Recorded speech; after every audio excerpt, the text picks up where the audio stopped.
Okay, in this video, what we're going to do is we're going to use Photoshop to create some vampire teeth, like in this image here. So the original image is on the left here, and you'll need a portrait photograph that you can clearly see the teeth, like in this photo here. And we're going to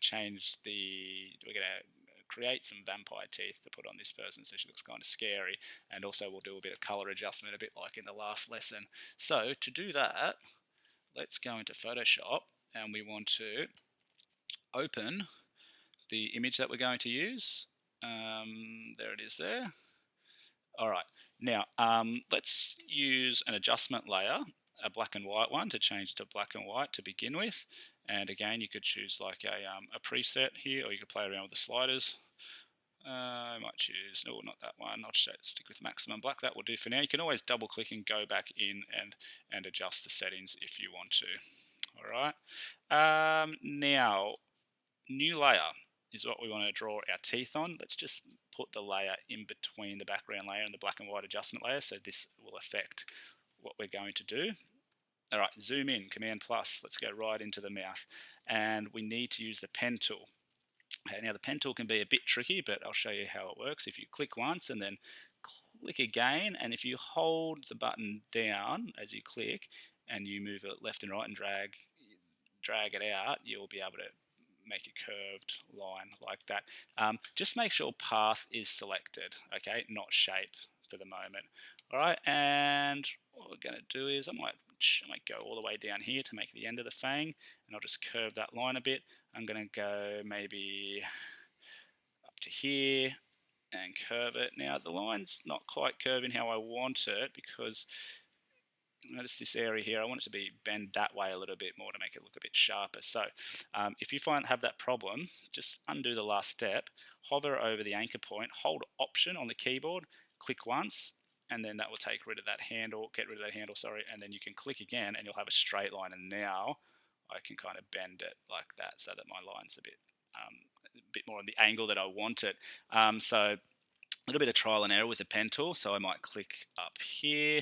All right, well, look at that. That line's way out of whack, so I'm going to undo that. I'm going to hold Option again, click there, and I'm going to click so I get my straight line in and I can curve it, and click and hold to join the line together.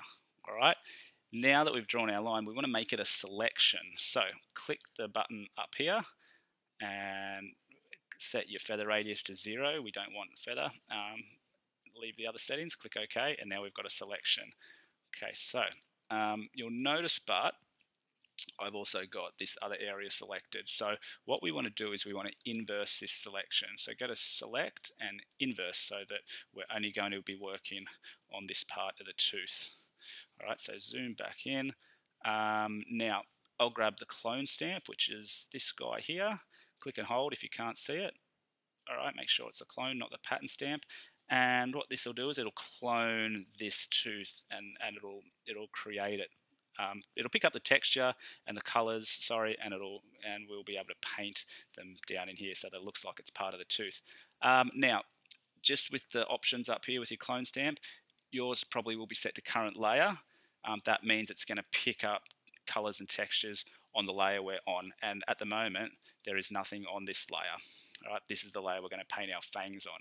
All right, we want to pick up the textures from our background layer, so you can change this option here to current and below, so that will pick up the colors and textures from below there. So with Option held on your keyboard, you can hold it, and then click once with your left mouse button, and then you can start to click and hold, and you can start to draw in the rest of the tooth, paint it in, sorry. Now you'll notice there's a little crosshair above the circle, so that shows you what area of texture and color it's picking up. Okay, so you might want to readjust that, and you can also use the left and right bracket keys to adjust the size of your brush if it's a bit too big. So you probably want a bit of a range of tones to make it look a bit more realistic. It looks like it's a little bit darker over here, so I'm going to click this bit, and I'm going to kind of make it a bit darker down here on this side of the tooth. I'm going to go back up there, click, just like this. Maybe a bit of a mid-tone there, and it looks like it's a bit lighter on here. So let's get back into the light area. Okay. Now just to make sure all the edges and everything are done, and when you're happy with it, you can hold Command and press D to deselect, and then we've got our tooth. Now it looks a bit jaggedy there, but when we zoom out, we're probably not going to notice too much. Okay, now same thing with the other side of the tooth. You could now go and do that same technique and draw the other side of the tooth, but I'm not going to keep this video short, but that's what you would need to do. You could do every tooth if you wanted.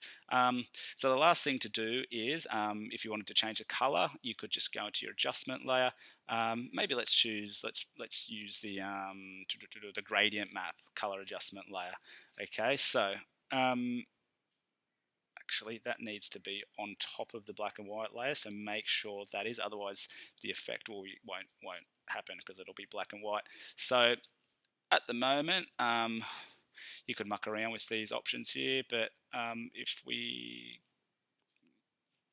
don't want red, we can double click on the gradient, and you can, to change the colors, you just double click on these stoppers here, and I could change this to a purple if I wanted to, and I could change this color as well if I wanted like a green or something like that, purple and green.